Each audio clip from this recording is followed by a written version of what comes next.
শ্যাম বাইরের প্রকৃতি দেখে দেখে ব্রাশ করছে। হ্যাঁ, ওয়েদারটা কেমন শ্যাম? আজকে বৃষ্টি হবে? একটু হলে ভালো হতো তো। ভালো বৃষ্টি হবে? হবে? কতটা হবে? কতটা হবে বৃষ্টি?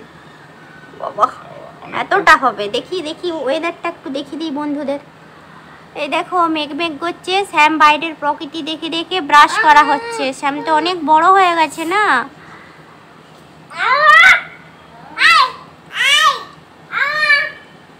ভোরবেলাতে ছিপছিপানি একটু বৃষ্টি হয়েছে।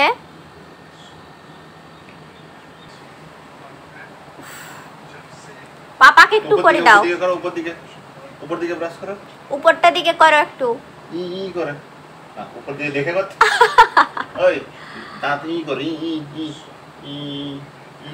তো এইদিকে মা ঘরগুলোতে পোছা লাগিয়ে দিচ্ছিল, আর এইদিকে শ্যাম তার পাপার কোলে বসে একটু চুপ করে বসেছিল। তো চলো তোমাদেরকে ইন্ট্রোটা করে দিই। জয় গোপাল বন্ধুরা, কেমন আছো তোমরা? আশা করি তোমরা ভালোই আছো। আমি আর শ্যাম মোটামুটি আছি। তো চলে যাচ্ছে এই আর কি। তো নতুন একটা দিন, নতুন একটা ভিডিওতে তোমাদেরকে অনেক অনেক স্বাগত জানাচ্ছি। তো ওইদিকে শ্যাম আর শ্যামের পাপা দুজনেরই ব্রাশ করা হয়ে গেছে। তো এখন ওই একটু ফোন দেখাদেখি চলছে বাবার কোলে বসে। আর এইদিকে আমি সবার জন্য শরবত বানাচ্ছিলাম। তো শ্যামের জন্য ছাতু বিস্কুট নিয়েছি বাটিটাতে, আর শ্যামের পাপার জন্য আমি ছাতুর শরবত বানিয়ে দিচ্ছিলাম। আর আমি আর মা নুন চিনির শরবত খাবো বলে নুন চিনির শরবত বানাচ্ছিলাম। ঘরে 4টে লোক, তার 3 রকমের আইটেম হচ্ছে সকালবেলায়। তো চলো শ্যামকে খাইয়েই দিচ্ছিলাম, কারণ এটা না খুব গরম, মানে আমি গরম জলে ছাতুটা গুলি শ্যামের, তো এই জন্য একটু দেরি করেই খাওয়াচ্ছিলাম। তো ততক্ষণে আমি শরবতগুলো গুলে নিচ্ছিলাম আর কি। তো এইদিকে ঝাড়ু পোছা সব কিছু কমপ্লিট হয়ে গেছে, সবার ব্রাশ করাও কমপ্লিট হয়ে গেছে। এবার মা স্নান করতে যাবে। আমি বললাম যে শরবতটা বানাচ্ছি, তারপর খেয়েই নাই যেও। তো স্নান করতে যাবে, স্নান করে এসে পুজো পাঠ হবে। তো চলো এইদিকে হয়ে গেছে।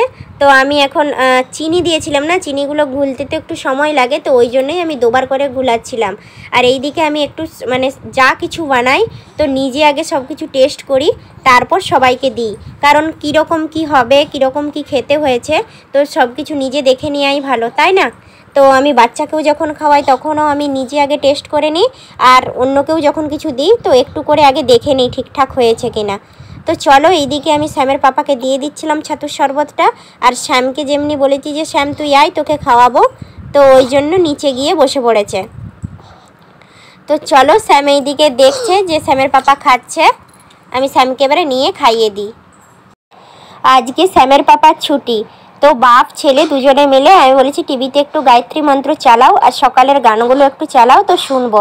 তো ওইগুলোই চালাচ্ছিল। আর শ্যাম কি করছে দেখো, এইদিকে রিমোট নাকি ওকে দিতে হবে। আর এইদিকে আমি এখন ওই 8:30-9টার মতো বাজে। তো শ্যামের পাপার আজকে ছুটি, তো ইডলি বানাচ্ছিলাম।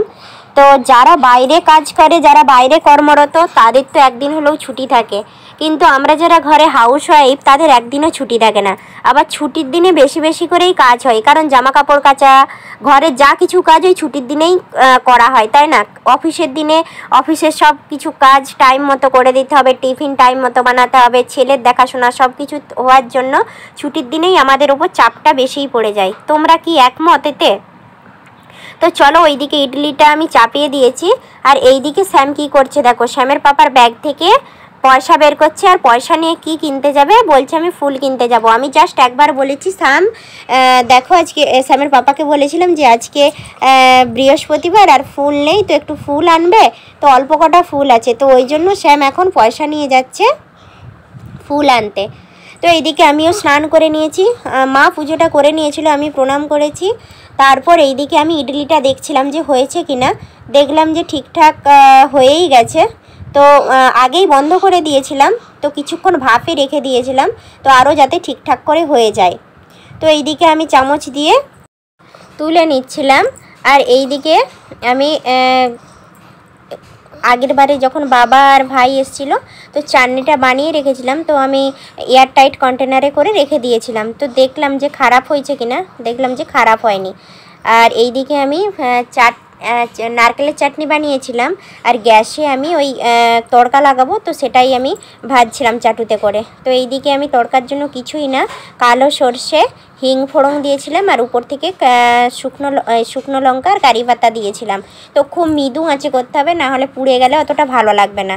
তো একদম ধীরে আঁচে করছিলাম। আর এইদিকে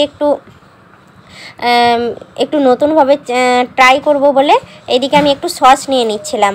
তো দেখলাম যে সস দিয়ে খেতে কেমন লাগে, দেখলাম খারাপ লাগছিল না, বেশ ভালোই লাগছিল। তো তবে নারকেলের চাটনিটাই বেটার। আসলে কি বলো তো, যেখানে যেটা দিয়ে মানায় সেটাই আর কি। তো আমাকে ভালো লাগছিল, কিন্তু স্যামের পাপাকে অতটা ভালো লাগছিল না সস দিয়ে, বললো যে না, নারকেলের চাটনি দিয়েই ভালো লাগছে। তো চলো, এইদিকে তড়কাটা হয়ে গেছে, তো এবার নারকেলের চাটনির সঙ্গে মিশিয়ে দিই। চলো ভালো করে মিক্সড করে নিই। সত্যি কথা বলতে এর আগের দিন আমি প্রথমবারই বানিয়েছিলাম, আর আজকে দ্বিতীয় দিন। তো বাবা ভাই যেদিন আসছিল ওই দিনে অতটা ঠিকঠাক করতে পারিনি, কারণ সব কিছু পরিমাণটা আর সব কিছু নিজে হাতে শুনে তৈরি করা একটা সত্যিই কঠিন কাজ। কিন্তু যখন প্রথমবার বানিয়েছিলাম অতটা ভালো হয়নি ঠিকই, কিন্তু আজকে যে আমি বানিয়েছিলাম তো আগের দিনের থেকে অনেকটাই ভালো হয়েছিল, কারণ একবার এর আগে বানিয়েছিলাম আর ট্রায়াল হয়েছিল। তো আজকে ফাইনালি তো আজকে বানাতে পেরেছিলাম, তো খেতেও নরম হয়েছিল আর ভালো হয়েছিল। তো চলো, এইদিকে হয়ে গেছে, আমি সব ইডলিগুলোকে সাজিয়ে নিয়েছিলাম, আর ওই কন্টেনারে করে ফ্রিজে রাখা ছিল ওটা বের করে চাটনিটাতে ওই তড়কাটা মিশিয়ে দিচ্ছিলাম। আর এক সাইডে আমি ওই টমেটো কেচাপটা নিয়েছিলাম। তো আগের দিন চাটনি করে রেখেছিলাম ঠিকই, কিন্তু ওতে আমি লবণ মিশিয়ে রাখিনি, তো আজকে আমি লবণ দিয়ে বানিয়েছিলাম। তো সত্যি নারকেলের চাটনিটা খুবই ভালো হয়েছিল। তো শ্যামের পাপা শ্যামের পাপা খেয়ে কি বলল? শ্যামের পাপা বলছে হ্যাঁ ভালো হয়েছে, কিন্তু এর থেকে আরও বেটার করতে হবে। তো কেন বললো যে তাহলে মাঝে মধ্যেই ছুটির দিনে বানাবে আর সে খেতে পাবে, তো এই জন্যই বললো যে এর থেকে আরও বেটার করতে হবে। তো চলো, এখন জলখাবার খাওয়া কমপ্লিট। ওইদিকে মা ভাতটা চাপিয়ে দিয়েছে, আর ভাতটা ফুটছে, আর এইদিকে আমি যে সবজিগুলো হবে, তো আজকে আলু, বেগুন, কুমড়ো, শাক সব রকম দিয়ে একটু নবরত্ন করব, তো ওই জন্যই আমি বেগুনগুলো কাটছিলাম। তো এইদিকে এখন শ্যাম নেই, শ্যাম এখন পাপার কাছে আছে, তো তাই আমি ধীরে সুস্থে একটু কাটতে পারছিলাম, আর না হলে শ্যাম থাকলে সব পেতে শুদ্ধ একসাথে সব উল্টে দিত। আর মা ওইদিকে বসেছিল, গল্প করছিলাম আমি। আর এইদিকে হবে করলাটা একটা পেকে গেছিলো জানো তো, অনেকে শুনেছি। আমি মাকে জিজ্ঞেস করছিলাম, মা করলাকে কি সর্ষে বান্না দিয়ে করে? বলছে হ্যাঁ সর্ষে বান্না দিয়ে তো করে, সর্ষে বান্না দিয়ে করলাকে ভাজলে নাকি তেতোটা অনেকটা কমে যায়। আর একটা কথা বলি তোমাদেরকে, তো তোমরা যদি আলু করলা ভাতে মাখা খাও, তো তাতে একটু নুনটা আর ঝালটা একটু বেশি করে দেবে, দেখবে তাতেও অনেকটা তিতোটা কমে যায়। তো তোমাদেরকে তো আগেই বলেছিলাম যে আজকে কি রান্না হয়ে গেছে। তো এক্সট্রা ছিল ডাল, আম আর শ্যামের পাপার অমলেট। তো আমরা সকাল করে খেয়ে নিয়েছি, কারণ আমরা এখন বেরিয়ে পড়েছি শ্যামকে নিয়ে শপিং করতে। তো চলো, এখন এই বাড়ির থেকে বেরোলাম। তো এখন আমরা টোটোতে চেপে নিয়েছি। তো টোটোতে প্রায় 15 মিনিটের মতো লাগে। যেখানে যাচ্ছি সেখানে খুব বড় মার্কেট বসে, তো আজকে শ্যামের পাপার ছুটি ছিল, তো ওই জন্য বেরিয়ে পড়েছি। তো চলে এসেছি, টোটো থেকে নেমে পড়েছি, এখান থেকে শুরু। আর এই মার্কেটটা না এতটা বড় যে কি বলবো। আর দু সাইডে তো আছেই, তারপর আবার দু সাইডের মাঝখানে যে দুটো করে রাস্তা গেছে, তো সেখানেও আছে। তো এইখানে অনেক কম দামে আর ভালো ভালো জিনিস পাওয়া যায়। আর এখন সেল চলছে, তোমরা দেখতেই পাচ্ছ। আর খুবই ভালো, তোমার 550, 750 এরকম করে যে চুড়িদারের সেটগুলো পাওয়া যায় সেগুলোও খুব দারুণ দারুণ।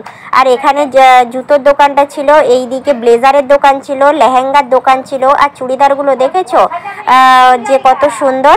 আর এইদিকে ওই বাচ্চাদের দোকান ছিল, আর এইদিকে কানের দোকানগুলো ছিল।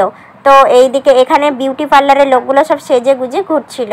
আর এই দিক থেকে আমি এই ওড়নাটা নিয়েছিলাম এই কাকুটার কাছে। আর এইদিকে শ্যাম কি করছে দেখো, কিছুটা শপিং হয়েছে আর এইদিকে শ্যাম ওই পুতুলগুলোকে দেখছে আর বলছে ভাই ভাই। তো যাই হোক, শ্যাম ওখানে খেলছিল বলে তবু একটু চুপচাপ ছিল। তো এইখানে ব্যাগের দোকানটায় আমি দেখছিলাম কিন্তু ব্যাগ নিইনি, আর শ্যামকে এই ব্যাগটা খুলে বলটা কিনে দিতে হলো। তো বল নিয়ে শ্যাম একটু খেলা করছিল, ততক্ষণে আমি একটু চুপচাপ করে কিনে নিচ্ছিলাম। তো ওইখান থেকে মার্কেট থেকে আসার পর তো এইখানে বিশাল মলে গেছিলাম। তো এইখানে শ্যামের আগে নজর পড়েছে কোকোকলার দিকে। তো চলো, সবশেষে আমরা বাড়ি চলে এসেছি। এখন 9:30 10টার মতো বাজে। শ্যামকে খাওয়ানো হয়ে গেছে, শ্যামের ঘুম পেয়ে গেছে, এই জন্য কান্না করছে। তো চলো শ্যামকে এখন ঘুম পাড়িয়ে দিই। ভিডিওটা তাহলে এখানেই শেষ করছি। দেখা হচ্ছে খুব তাড়াতাড়ি নতুন একটা ভিডিওর সাথে। রাধে রাধে।